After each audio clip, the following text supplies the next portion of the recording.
오늘도 말씀과 기도로 이 자리에 오신 분들을 환영합니다. 12월 17일 느헤미야 11장 19절로부터 36절 유다 자손과 베냐민 자손의 정착. 지금부터 본문을 읽겠습니다.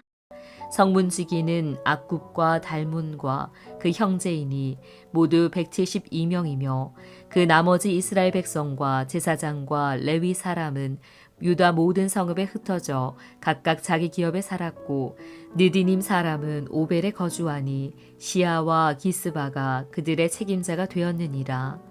노래하는 자들인 아삽 자손 중 미가의 현손 마따냐의 증손 하사비아의 손자 바니의 아들 우시는 예루살렘에 거주하는 레위 사람의 감독이 되어 하나님의 전 일을 맡아 다스렸으니 이는 왕의 명령대로 노래하는 자들에게 날마다 할 일을 정해 주었기 때문이며 유다의 아들 세라의 자손 곧 무세사벨의 아들 브다히아는 왕의 수하에서 백성의 일을 다스렸느니라.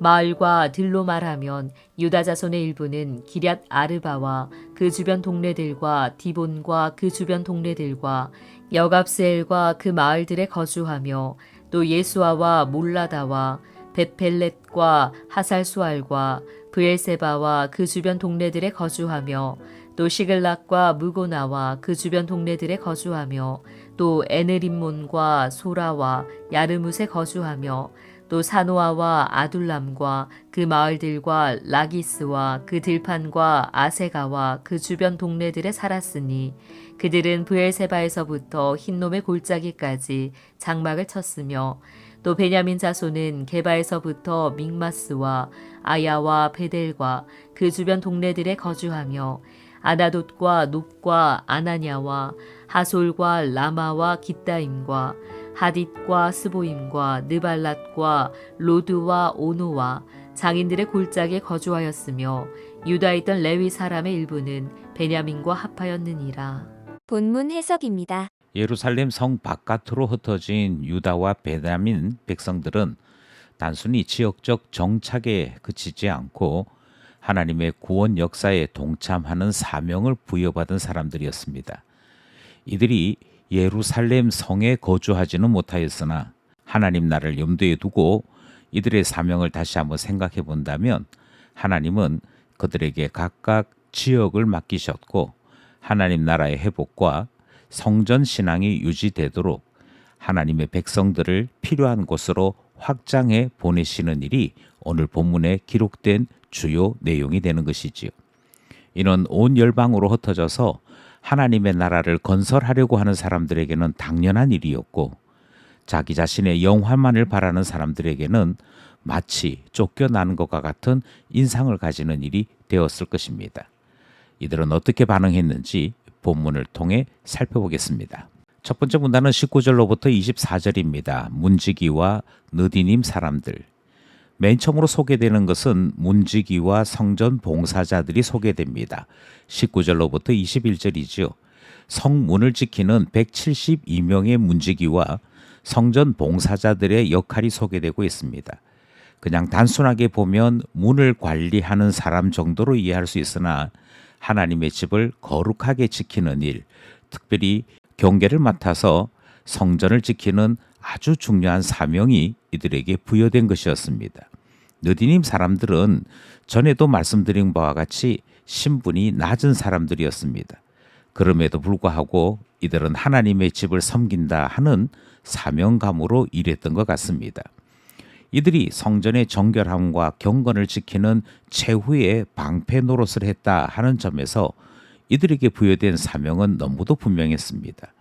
오늘날에도 성령의 전으로 살아가야 되는 우리 자신이 세상에 타협하지 아니하고 우리 스스로를 경건하게 지키는 그와 같은 경건의 모습은 이 사람들과 같은 아름다운 소명의 일이다라고 생각할 수 있는 것이지요. 두 번째로 소개되는 것은 22절로부터 24절에 노래하는 사람들이 소개됩니다. 노래하는 사람들이 특별히 언급되는 이유는 느헤미야 공동체에서 성전 예배, 특별히 찬양을 통해 하나님을 가르치고 또 하나님을 전하는 일이 빈번하게 일어났기 때문입니다. 이것은 다윗이 정립한 찬양 제도이나 포로기 이후에도 이어졌다 하는 사실을 확인할 수 있고, 이스라엘이 신앙 공동체로 회복되는 일에 찬양은 굉장히 중요한 역할을 했다 하는 점을 확인할 수 있지요. 본문에는 왕의 명령대로라는 표현이 있습니다. 하지만 이것은 다윗 왕을 이야기하는 것은 아니고 바사 왕을 지칭하는 것이 되는데, 그럼에도 불구하고 이 본문에서도 은혜를 누릴 수 있지요. 하나님은 바사 왕을 통하여서 다윗이 제정했던 이 제도가 여전히 유지되도록 하셨음을 볼 수 있기 때문입니다. 이것은 하나님의 나라, 그러니까 메시아 왕국이 조금씩 회복되고 있다라고 하는 좋은 소식이 되기도 하는 것이지요. 구속사적 관점에서 성전 찬양이 회복된다는 것은 하나님을 높이는 일이 일어나고 있다는 것과 동시에 이스라엘 공동체가 신앙 공동체로 조금씩 자라나고 있는 것을 의미하기에 이들의 역할은 대단히 중요하다, 그렇게 말씀드릴 수 있습니다. 여기까지 첫 번째 문단 말씀입니다. 두 번째 문단은 25절로부터 36절입니다. 유다와 베냐민 지파. 25절로부터 36절에서는 포로에서 돌아온 백성 중에 유다와 베냐민 지파에 대한 소개가 기록되어 있습니다. 이들은 자신들의 지파가 맡았던 지역으로 흩어지더라 하는 모습이 소개되고 있지요. 유다 지파는 창세기로부터 중요한 영적 의미를 가진 헤브론, 브엘세바 지역을 맡았습니다. 이것은 이스라엘 지형에서 남쪽 지역에 해당되는데요. 이 지역은 하나님께서 이전에 아브라함에게 약속하신 땅으로 하나님의 나라와 밀접한 연관을 가진 땅이었습니다. 베냐민 지파의 땅도 마찬가지죠. 베냐민 지파는 상대적으로 북쪽 지역이었습니다. 예루살렘과 가까운 지역이었고, 역시 이스라엘이 신앙 공동체로 회복되는데 이 지역은 대단히 중요한 역할을 맡았던 것이지요. 유다 지파 사람들이, 베냐민 지파 사람들이 하나님께서 맡겨주신 그 지역으로 파송되어 나가는 이 모습은 이스라엘이 회복되고 있는 것을 보여주는 동시에 맡은 바 소명대로, 주의 부르심대로 순종하는 모습이 보여지고 있지요. 레위인과 베냐민 지파의 협력에 관한 말씀이 36절에 기록되어 있습니다.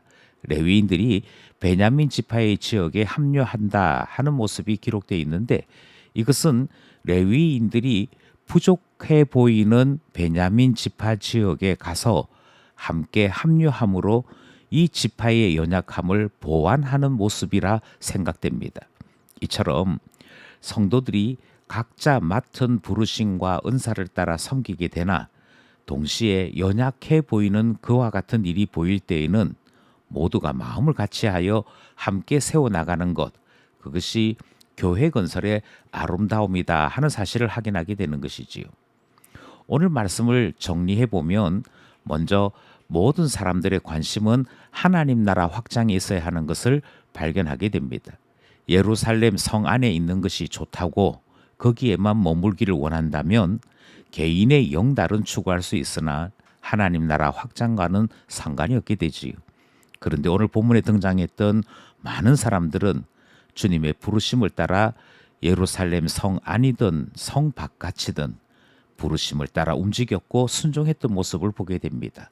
바로 이와 같은 순종들이 모여서 하나님 나라는 확장되더라 하는 사실을 확인하게 되지요. 두 번째로 하나님 나라 백성의 정체성이 그대로 드러납니다. 어떤 사람들은 사회적으로 비천한 신분이었습니다. 느디님 사람들이 대표적이었지요. 문지기도 그러했고요. 그리고 특별한 일만 하는 노래하는 사람들이나 예루살렘 성에서 멀리 떨어져 살아야 했던 지파 사람들이 그렇게 보일 수도 있었습니다. 그런데 그들이 하나님 나라에서 자신들의 역할의 소중함을 발견하고 하나님 나라 안에 존귀한 주의 백성으로 살아가게 될 때 하나님 나라는 확장되고 그들이 거하는 곳마다 하나님 나라가 세워지는 놀라운 역사가 나타났던 것이지요. 내가 하는 일, 내가 어떤 사람인지를 분명하게 아는 일이 이처럼 중요하더라 하는 사실을 본문은 소개하고 있습니다. 마지막으로 예배와 찬양의 중요성이 강조되고 있습니다. 노래하는 사람들의 사역이 계속 강조되고 있는 것은 그들을 통해 곡조 있는 기도, 곡조 있는 말씀이 선포되었기 때문이지요. 예배에 있어서 찬양은 그런 점에서 중요합니다. 오늘도 우리는 하나님 말씀을 살펴보면서 예배가 소중한 것, 찬양이 소중한 것, 각자의 소명이 소중한 것을 살펴보았습니다. 바라건대 오늘도 주님의 부르심을 따라 충성하며 주께 가까이 나가는 우리 모두 되기를 간절히 소원합니다.